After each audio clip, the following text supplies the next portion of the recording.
Welcome to MasterTools videos. In this video, Vendors 2, we'll review the amounts and open items screens for a vendor. We will see all the information we can access while viewing a vendor. In addition, we'll take a brief look at the EDI screen. Let's get started. After inquiring on our vendor using the search icon, let's start at the Amounts screen. The Amounts screen summarizes the vendor's activity for each general ledger period. The Purchases column indicates the total dollar amount of vouchers for that period. The term voucher is what MasterTools calls vendor invoices or bills. The Cash Discounts column shows any term discounts taken on checks written within the period. And the Amount Paid column shows the sum of the checks written. To view which transactions comprise these amounts, select a period, then select the Detail button. It will show each transaction for that period. The document number is the MasterTools transaction ID. In the Type column is the user-defined document type. For vouchers, you usually see IN for invoices and CM for credit memos. For check transactions, the values typically are VC for voucher checks, which pay vouchers, which are invoices, MC for manual checks, which are checks that are simply charged to a GL account, like when you buy everyone pizza for lunch, and AP for applications. Application transactions apply documents to each other, such as when you apply a credit memo to an invoice. You might also see WT for wire transfer payments, PP for prepayments, and BD for bank draft charges. Note that check transactions have a separate line for each invoice or credit memo paid. Therefore, you will see the same check number listed multiple times if there are multiple documents on the check. See Check 100117, Paid Voucher 100177, and Credit Memo 100179. There are also multiple lines for application transactions, showing which documents were applied to each other. Like in this example, Application 2002 applied an invoice and a credit memo that were each 525.19.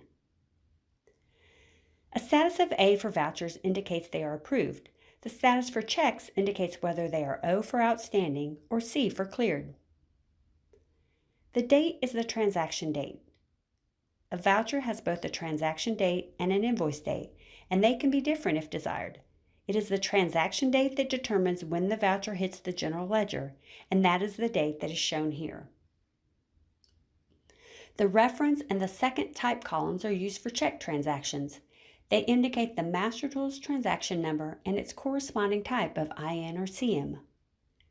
The invoice number field indicates the vendor's invoice or credit memo number. And finally, the debit and credit columns indicate the amount either debited or credited to the accounts payable general ledger account. To view one of the transactions shown, you can double-click it or select the blue spyglass icon within a circle. The system will take you to the transaction you have chosen. Click Cancel to get back to the Detail button, then cancel again to return to the Amount screen.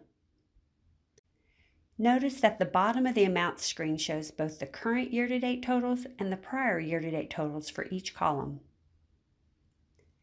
Now let's take a look at the Open Items screen.